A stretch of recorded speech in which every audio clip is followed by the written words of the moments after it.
Welcome SHOWstudio, bright and early on a Sunday morning, Mother's Day, commitment to fashion. But it's worth getting up for because obviously it's one of the kind of highlights of Paris Fashion Week. It's a Balenciaga show. Obviously we have a new creative director at Balenciaga. Alexander Wang has left the house and it's now Demna Gvasalia. I'm so scared about saying his name. How embarrassing. Of Vetements, who's taken over, and there's a lot of kind of excitement around that, obviously. What's interesting and almost ironic is part of what's been so exciting about Vetements is I think people see them as kind of outside of the business system and outside of this kind of like the melee of commercial fashion. Because obviously Demna had spent time at Vuitton and Margiela before, and then Vetements was kind of his way of escaping that, but obviously it's brought him right back into the industry because now he's creative director or artistic director at a new level though. Exactly, at a very new level. It's fascinating.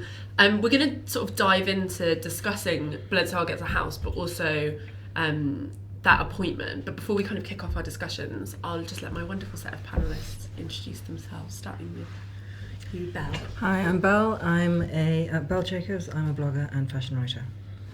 Hello, my name is Anastasiia and I'm an editor of the Calvet Journal. That's an online magazine about contemporary culture from Russia and Eastern Europe. And I also write freelance for places like Dazed ID, 032C and other. Hi, I'm Rosie Wallin and I teach at St Martin's. I'm also a researcher at St Martin's. So very proud of my panellists when they introduce themselves and they're they're so smart, all of them. We also are all matching, which is not intentional. I feel like we should say it too obvious because we should have embarrassing. It's really slogan. But it's also such a sign of Vetements influence, isn't it? Like the kind of slogan stuff that everyone wants to wear. I'm going to sort of hand over to you guys. What do you make of this appointment? What do we think of Vetements? What do we think of the whole? It's kind of risen out of nowhere, it seems, and is sort of, people were calling that Vetements show revolutionary, really sort of falling over themselves with praise. What do we all make of it? Anastasiia, what do you think? Well, I was incredibly excited about this one. That's probably what made me get up on Sunday morning so early. But I had a feeling that people had the same excitement when they were following Raf Simons at Dior, because in a way you don't even follow the brand as much anymore. You just want to see the unexpected creative approach. You just kind of follow the creative vision of a certain person. And I feel that Demna has inspired a lot of people. He inspired lots of has lots of fans who are really passionate about what he does, lots of people who copy him. So I think it would be really exciting to see, is he gonna surprise them or is he gonna kind of sort of confirm what he does and sort of reinforce it again.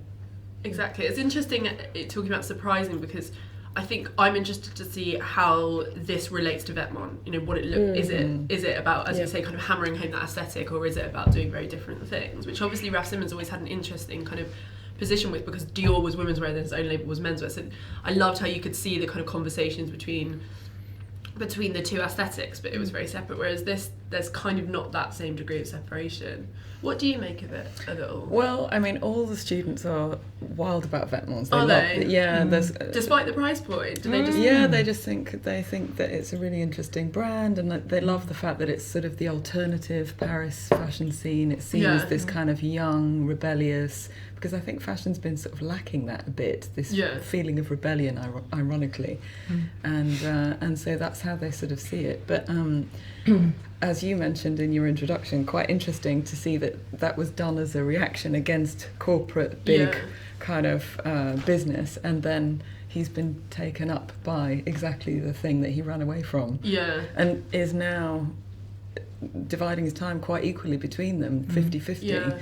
Doing one show then the other in the same week. Yeah. What I found interesting was the announcements that they'd made about how Vetements are going to operate sort of commercially within the structure. Obviously they've been very firm in terms of not just kind of falling into this fashion pace. So they're going to just do 2 collections, not engage with the pre-collection, but they're going to show sort of at a different time, which means that they're almost showing when you would be doing pre-collection, bringing the menswear into that, and it means their clothes will have more time on the shop floor.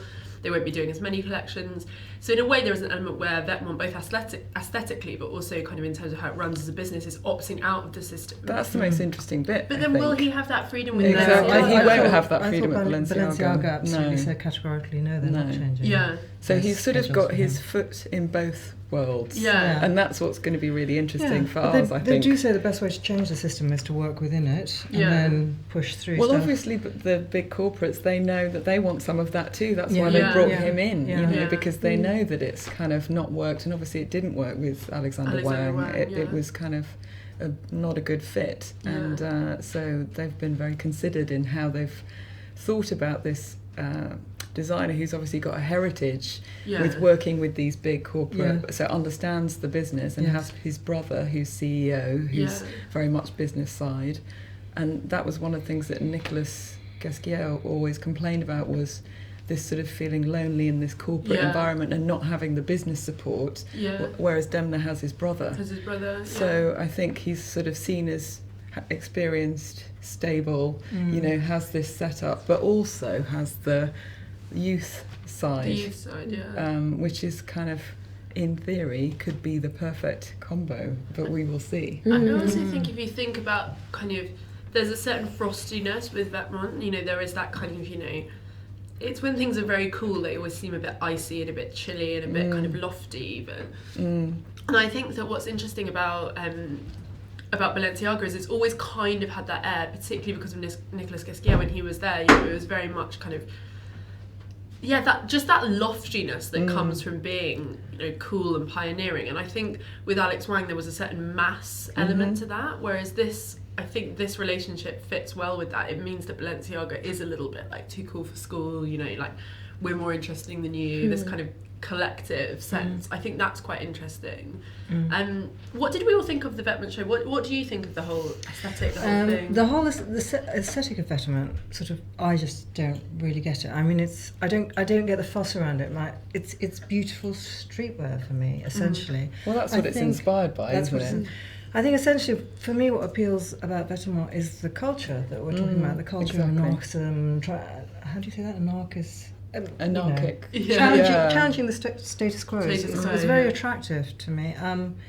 Which goes back to that 90s feeling of kind of the beginning of Margiela, where he obviously worked. Exactly, you know, we exactly. needed that, I think, that feeling. So the culture of Vetements, I like. The actual clothes, I don't really get. I don't really get the passion that it inspires. I quite agree. I think it's more about the sort of attitude than it is about the garments. It's about attitude, proportion. I mean, to say styling makes it sound that I'm being derogatory, and I'm not, because I think it works really well, but it's more about attitude and proportion than it is about, you know, revolutionary fashion garments. design. Well, the very nature of the name, Vetements. Clothes. You know what I mean? It's like, but why has it? I think I just wanted to add, I think that's why young people are crazy about it, because you don't necessarily need to buy that hoodie for like $2,000. You can go to a discount store, buy 3XL cheap hoodie, and you can be just as cool as those people. So it's sort of all inclusive, just as it is weirdly sort of elitist from the point of view of coolness, you know, like I wear it, I'm It's the a coolest fusion. and It's a stuff. kind of amazing fusion. But the price points are incredibly elitist, aren't they? And I went on to Net-a-Porter and I saw this tiny miniskirt for £450, tiny denim miniskirt. And I was really staring at it thinking, who can justify that kind of expenditure? Well, the jeans are 2 old pairs of Levi's and they're like £900. But the same with the miniskirts. They're 2 vintage Levi's 501s sewn together. But it's a lot of money. So I don't know who's buying it. No, not the students. No, they're inspired by it though. Yeah. They're inspired by the feeling and the attitude of it, I think. Yeah. There was some criticism of the Vetements show, because The Cut did a piece where they said, and we talked about this on the student panel that we did about Vetements, they said, you know, critics are calling a show revolutionary that only features sort of white models. What do you think of the kind of beauty aesthetic that they put across? Because I think that was something that was a misstep, to only cast white people within that show. What's your take on it, Anastasiia? Well, he works with lots of Volkovas. He's a stylist a lot. So I have a feeling they cast sort of their crew a lot, because you know they had Gosha walk in like 1 season ago, have Lotte herself. They have Album was in it. He's PR at Diesel, but he's like in that gang. You have like Clara 3000. You have they had like 5 or 6 Russian models from this really small independent Russian agency who I know it's also kind of just like people they know. So maybe they, I don't know, maybe they just kind of didn't make an effort to go a little bit further on to show a little bit of diversity, which I think is not just because maybe they really focused on this kind of type of cool character they're portraying. Yeah. I didn't even think about that. Yeah, that's possibly a misstep, isn't it, really? Well, it is really, if you think that they're sort of the cool Parisian youth, then actually they've forgotten the banlieue, haven't they? Yeah. I think that was a slight sort of misstep when it. But I think it was also, to be honest, it was the misstep of the press, I think, more than anything, to sort of be like, this is so revolutionary, because there are elements of it that are really great and really energetic and such a breath of fresh air.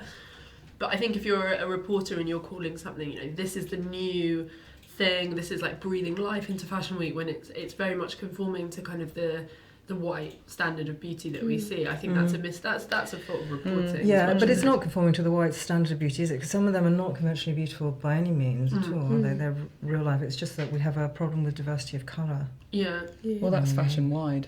Yeah.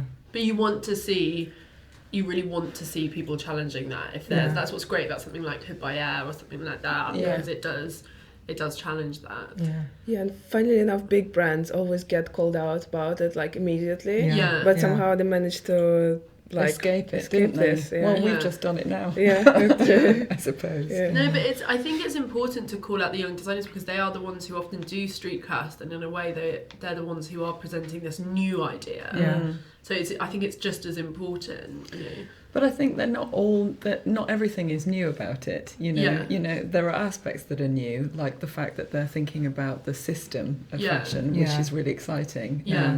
And they're taking advantage of the fact that they're small, so they can be more flexible. They can do things differently, whereas the big brands can't do that, which we talked about when we were talking about the Row. That's one of the big advantages of being a small brand, is that you can kind of upset things. But there's other things that are not new at all that we've seen before. You know, the shapes of the garments aren't necessarily new. The way that it's shown is not really new. It might feel new, but you know, as we saw in the 90s, a lot of that's been done before. There's a lot of Margiela.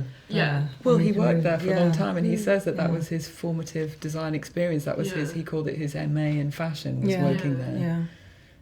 He also worked for Nicholas, didn't he? Worked for Marc Jacobs. So he talks a lot in his interviews about how he learned about the way of working of all of those different people. Whereas, you know, Nicholas was quite conceptual, obviously Martin Margiela was. Marc Jacobs was a lot more fun and kind of did it in 5 minutes, kind of. So it's kind of, he's learned from all of those people and then found his own way.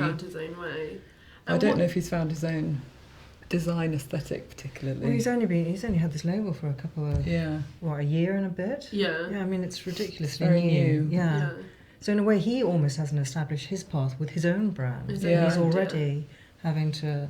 So that's why it's really interesting to see how they will work together. How you know, one will influence the other. And what do we think about the fact that it was kind of, you know, it's talked about as a collective, but obviously this kind of like hero figure has emerged out of it. What's your take on it, Anastasiia? Yeah, I mean, I think it's similar to what we were talking about, how he was sort of protesting against how mainstream works, like, and then got back into it. It's like similar thing with being anonymous, but then also suddenly reversing this to becoming this kind of the hero of the Parisian Revolution. It's really two-sided. Like, I think the whole thing with Wittmann and Demna as a designer is really like a two-sided thing, which is, as we talked about, both all-inclusive analysis, both anonymous and incredibly celebrity-driven. So it's like kind of almost you get to choose what kind of side of them you want to see. Is there a worry that as he gets more and more pulled into the system, it'll lose some of the magic? Like, I almost don't want to see interviews with him, because it's kind of like, you know, nothing's as good in reality as it is your imagination. It's like, you know, sometimes when you see someone on Instagram and they look so cool, and then you meet them in real life and you're like, God. Particularly in this industry where hype is so important. Often reality, it's impossible for reality to match up to the hype. Because even thinking of it in terms of models, this is kind of a strange example. If you think of someone like Kate Moss, I think part of the reason Kate Moss has stayed so cool and so relevant is because she doesn't speak, she doesn't engage, and I kind of think. And Margiela was the same. But also kind of Phoebe Philo. I know she obviously does give interviews, but I think that the cult of her exists because she just does not play the game, and I almost don't want to see anything from. Do you know what I mean? And I worry that the more that collective gets kind of reported on, all the collaborators and all the friends get talked about, and you see things like... It loses the freshness. Yeah, it does. It loses that kind of sense of just allure, because they become real people, and you kind of, they seem less exciting because of that. Yeah, Demna only came out as the head of the collective very recently. Yeah. So they must have made that decision, like it's time to have a figurehead for some reason. Show starting, hello. sorry. So one thing we should talk about is innovation, because we were talking about kind of aesthetic, like disrupting the system, and we've got a very strange live stream where they're doing a 360 live stream, which It's actually quite hard to see actually at the makes it moment. near impossible to see the clothes.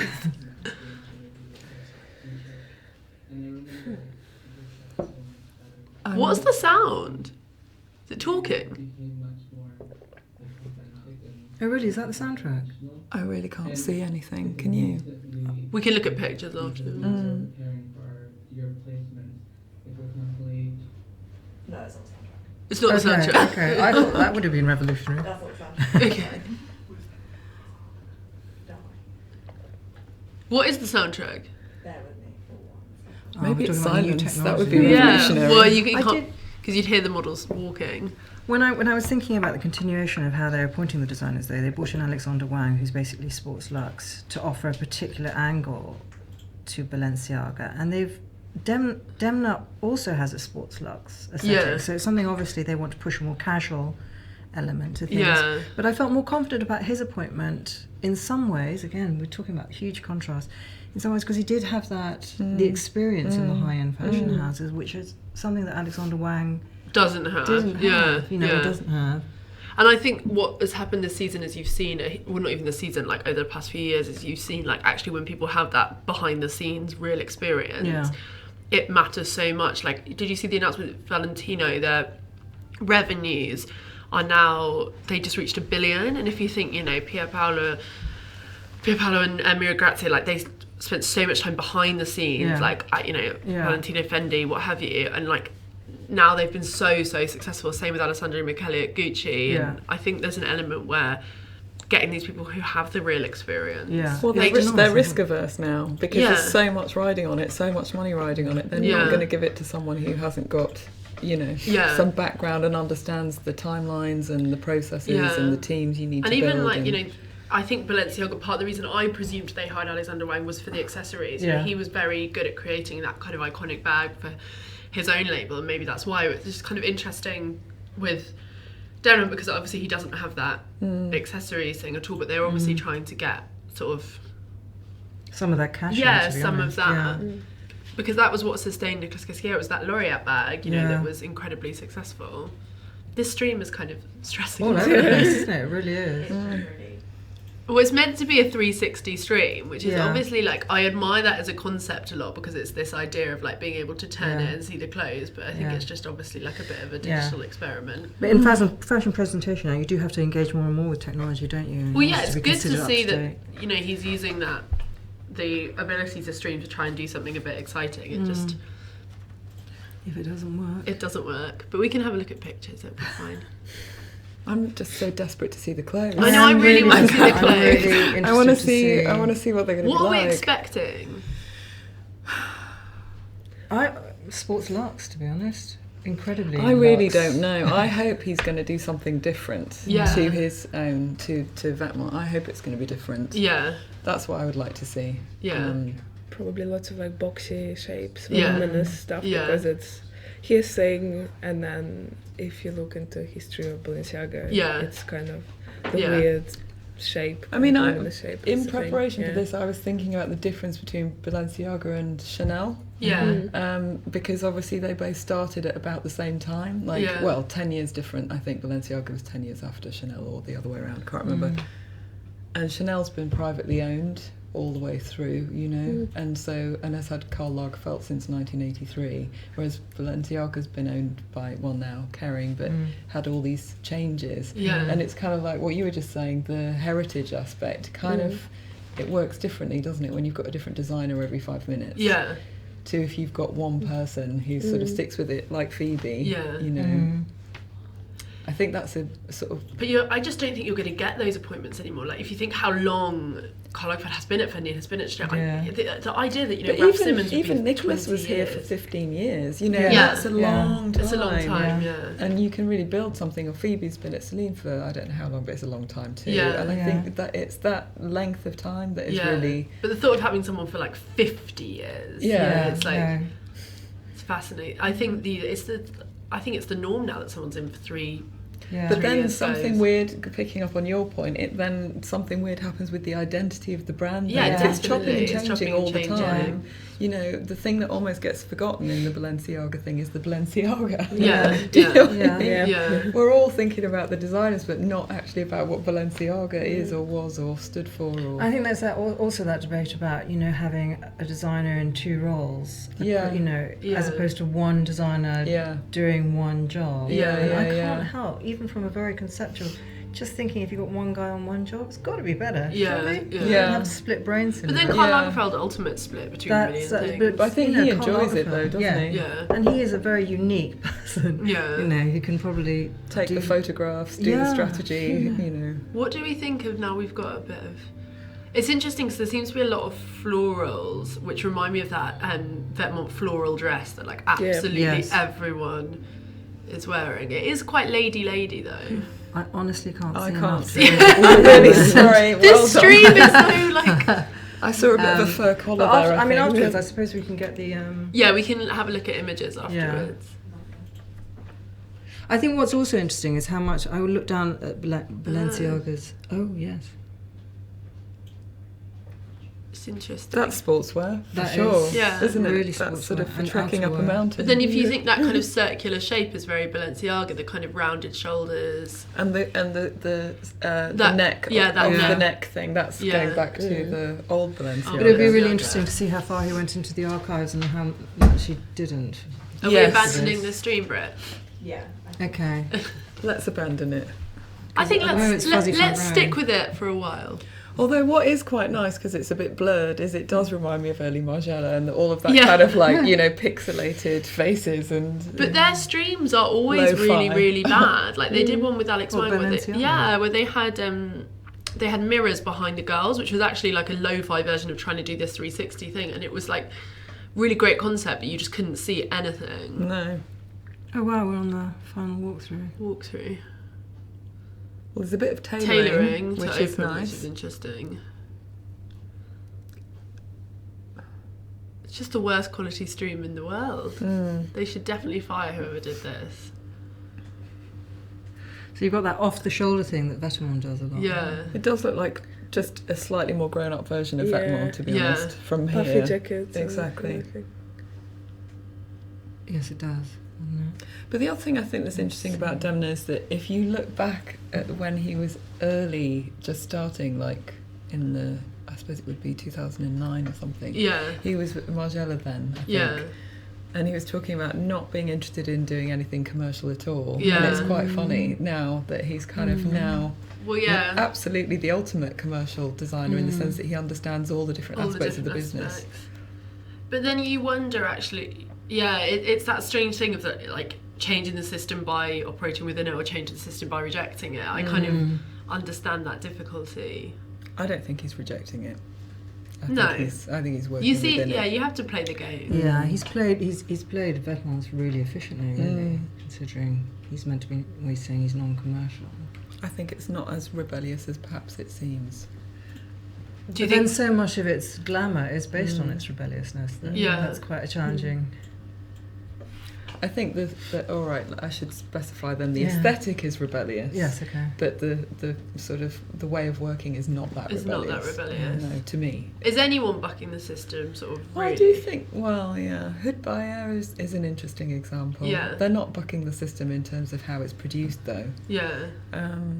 No, I think there's space there. And I do think there is a big change about to happen. That's my belief. I don't want to sound like Russell Brand or anything, but I do think there is a big change about to happen.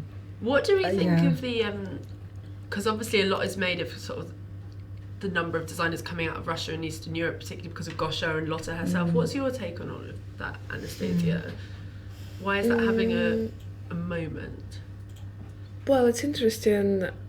I think it depends both on like the rise of the certain figures and on, of course, historical political context, because definitely Gosha Rubchinsky, he still is a big influence on people in terms of just looking in that direction, looking towards post-Soviet countries. And now they sort of formed this like post-Soviet cool gang, which is Lot Volkova, Demna and Gosha.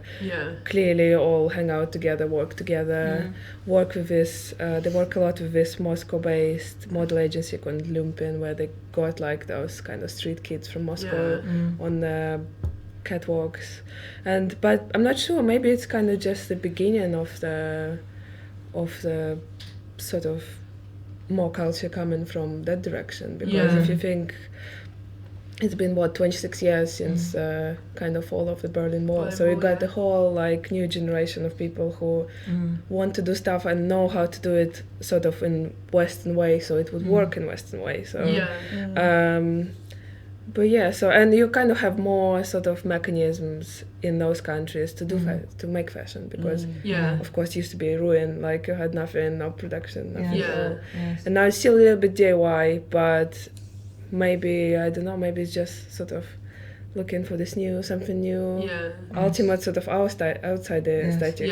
Where else would it come from? But it's very true. I love that. But it's interesting because Gosha, I think very much, you see that in his aesthetic, you know, it's very much about sort of, you see Soviet symbols, he talks a lot about Russia today, perceptions of Russia, but I don't see that so much in the Vetements aesthetic. It doesn't seem like they're looking at, or referencing that, or would do you see it? Yeah, you're right. I mean, thankfully, I don't see any sort of, because I think it's just as much of that as can exist without becoming really cheesy. I think it's sort of more the cultural distance from the Western culture and consumer system which these people have, because they sort of, the formative years were the 90s in the post-Soviet country, where you had all the Western culture suddenly exploding and kind of taking it all in at once. And then when you move to the West, you still have this sort of critical distance to the culture. And I think that's what he uses still, because even like the hoodies, they immediately remind me kind of this 90s market where you had all the cheap Chinese copies of Nike and stuff. So and this kind of being suspicious about the brand, but also feeling that brand is really kind of charming, powerful symbol. Also, I think comes from there. And playing with words and logos and all of that kind of thing as well, and being subversive. Well, a with lot those. of it is about authenticity. It's about fakes and what symbols mean to different people. Why is something sort of like DHL logo? It's like, why is something not glamorous or ubiquitous, and then how can it become glamorous? And I think a lot of that is super interesting, because it's about the way that symbols and words travel and are interpreted. Decontextualizing them, putting them into another one. I'm desperate to see images. Because Vetements' last collection, which was, what was it, Thursday? Yeah. Because that had a lot of slogans. They were really angry slogans. Yeah, and I was looking at it thinking, how do I feel about that? Does it feel as if it's captured? But then they were a real mixture of angry and then just totally kind of like banal, you know, like Justin Forever and then like you fucking asshole. Like it was kind of like that real mix of like being angry and engaged and completely apathetic, which I guess sums up a lot of young people, where 1 minute there's like complete fury and the other minute they just want to like watch Netflix and do nothing. It's that weird. It does feel like a melange. It feels like a mixture, because he's such a sort of international kid, isn't he, Demna? Because he started out in Georgia and then went to Antwerp and got immersed into that scene, and then went to Paris and got immersed into that scene. Speaks all of these different languages, and that to me that's what comes across here. It's like it's a real international kid, which is why it's good you're wearing that top, because he's international jet set. Jet set. Look at you. Look at the shoes on there. Yeah, the shoes are quite fab, aren't they? It's almost like a bit of a parody of like an older aesthetic. Did you see the look before? It had the glasses with like the chain. The chain, the knitted dress. Yeah, and some of the suiting, it's almost like it's kind of. Well, it's a bit cartoony in a way. It's kind of taking all the archetypes of the Parisian woman and then cartoonifying them. I think I quite like that. Blowing them up, making them smaller, bigger, you know, which is a classic thing to do, really, to kind of make something more exciting, make it bigger. Yeah. I don't understand how someone's Instagram video was better than the actual stream. The actual stream. I know, it's such a problem. But it's such a shame because I think with the stream, like, think how many like young kids are obsessed with Vetements and they like queued for that book, and like, how are they going to see it when it's... Well, kudos to them for trying to do something. Yeah, new, I think it's good that I they think tried that's to do really a 360 exciting. stream. It's just like... I was also wondering about consumers. You know, if you loved Balenciaga under Guesquière, would you keep on buying Balenciaga even though Guesquière's left, or would you follow Guesquière to Vuitton? I don't know. I wonder... Because some of the Vuitton stuff is amazing. Yeah, it is amazing. Yeah. I wonder though how much... I think that is a small niche of people who are that obsessed that they know the designer. Yeah. the designer. I wonder. I'm not sure. I think this though is more in line with what Nicolas Guesquière was doing for Balenciaga. There's very little reference to Balenciaga in this, though, as well. That's the other thing we should say. Yeah. You know, there's They- none of the cocoon. There were a couple of dresses that jutted from the waist. Yeah. But then I think there's references to Nicolas Guesquière at Balenciaga. Yeah. You know, I think a lot of those shapes remind me of him. The trouser cuts, like That one there is the quite... tweed, Yes, yeah. exactly. That for me feels very Balenciaga. yeah, that does feel very Balenciaga. It does, yeah. The footwear's really looks insane. Yeah. I'm interested to see the accessories more. Yeah. Have we not got pictures on Now Fashion yet, Britt? Not yet. I'm desperate to see. So the picture's not coming up on Now Fashion either. Why don't we take like a 15-minute break and then come back when we have pictures? I think that's a good idea. Okay. Let's pause and return. Have a cup of tea. Okay. Yeah. So they're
We're back and we have images. We're gonna go on Vogue Runway and use their images and have a look at what Denmar's done for Balenciaga. I have got the press release.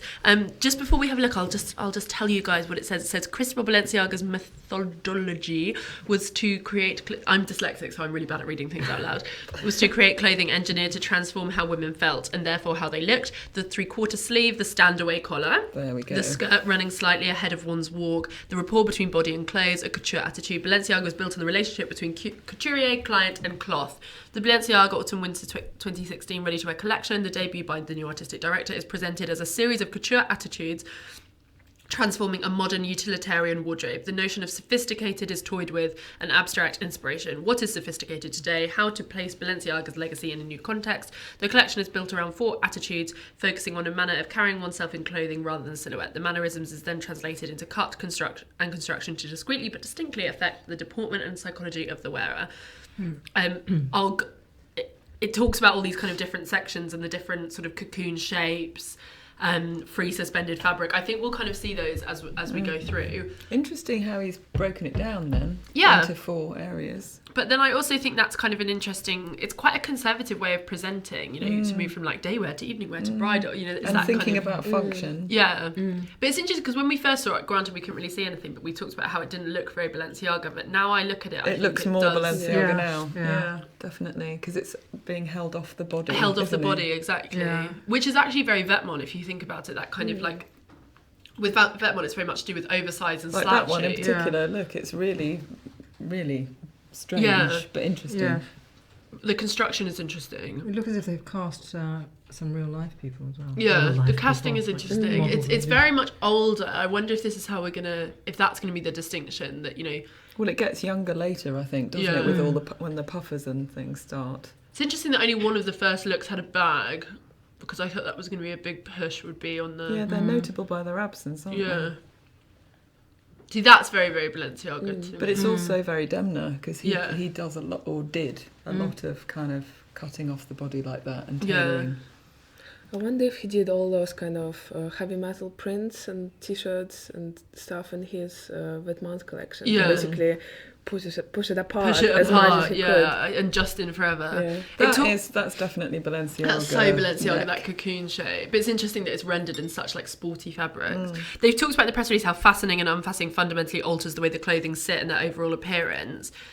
So like the appearance of a suit is ruptured when opening it is revealed to be a trombloi coat. So I think, and like they talked about sports for being given the attitude of an opera coat. So I think it is this idea that also the construction is toyed with as you wear it. What's interesting for me is it feels like he's establishing what he's interested in about Balenciaga rather than necessarily presenting like a kind of cohesive aesthetic message. It's kind of, it's like he's saying this is what aspects of the archive and the house that I'm interested in. That sort of sums it up, doesn't it, really? It's kind of sportswear, but then almost held in a couture way. Yeah. Plus the shoes. Plus the shoes. The shoes with that kind of jacket. That's so Balenciaga. This, like, and you're right, the shoes are interesting. Maybe that's, you know, we're talking about not that many bags. But I think that's... There's a bag coming up, isn't there? I can see it. But it's very simple. Yeah. It is all about the fancy shoes. Yeah, fancy little shoe. And those huge platforms. Which were at Marc Jacobs as well. I'll leave those to you. I'm not going to wear them. I've been there, done that, and it's agony. I'm interested because it reminds me of kind of how Raf attacked Dior, which was like looking through the archive, finding the shapes and silhouettes that he was fascinated by, and then thinking about how to make them modern. And that this feels exactly like that in that sense of it's almost like this obsession between old and new, between things that are in the archive. But this feels like there's more interest in cutting. To me, I mean, coming from the sort of design tutor perspective, the cutting is more. I mean, that's his heritage. That's what he was doing at Margiela as well. Yeah. It does feel distinct from Vetements, which is interesting.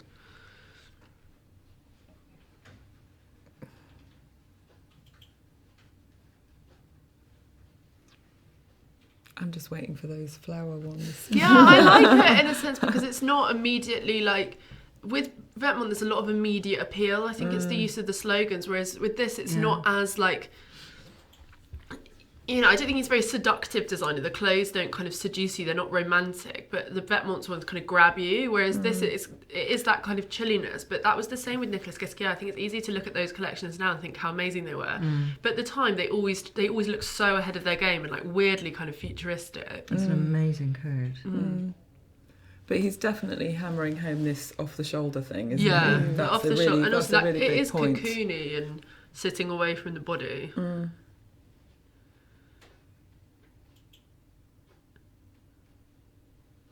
that's the same model he used in the Vetements, yeah. Oh, here we are, a bit of pattern.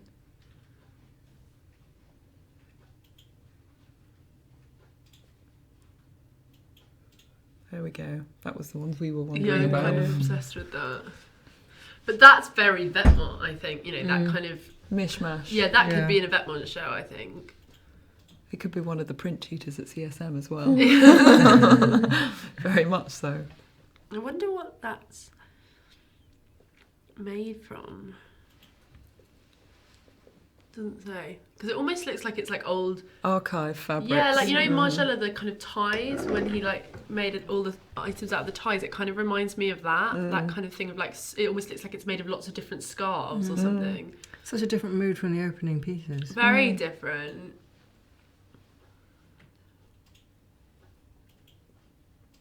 Well, he's covering a lot of bases, isn't he? Very much so. And I guess you'll see those on red carpet and stuff like that. That'll get that skirt's interesting. You know, they talked about the skirt that kicks out at the front as you walk. It's almost like they've kind of made that cartoon. It's like... It does feel like sort of separate collections, though, a bit. Yeah.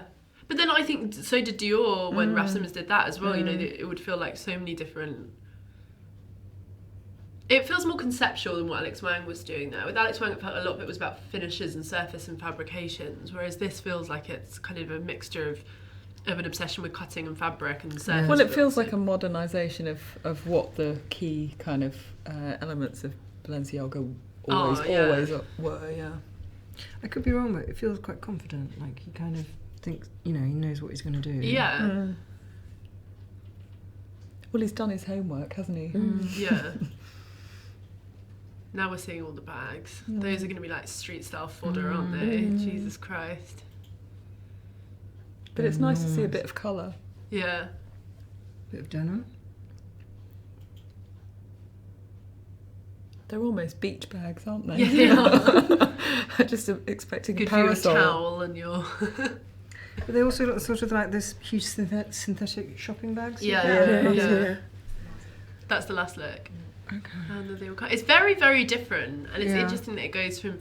It's almost like it... I feel a bit like it transforms from kind of traditional Balenciaga into his idea of Balenciaga. You know, it starts with the formal and the suiting, and it's very much looks like, you know, there is a real formality to that, and it looks exactly like an homage. And then it kind of goes through into this much more kind of casual, like girl in the street, you know, big bag. It's almost like it gets more and more Vetements as the show progresses, which is interesting.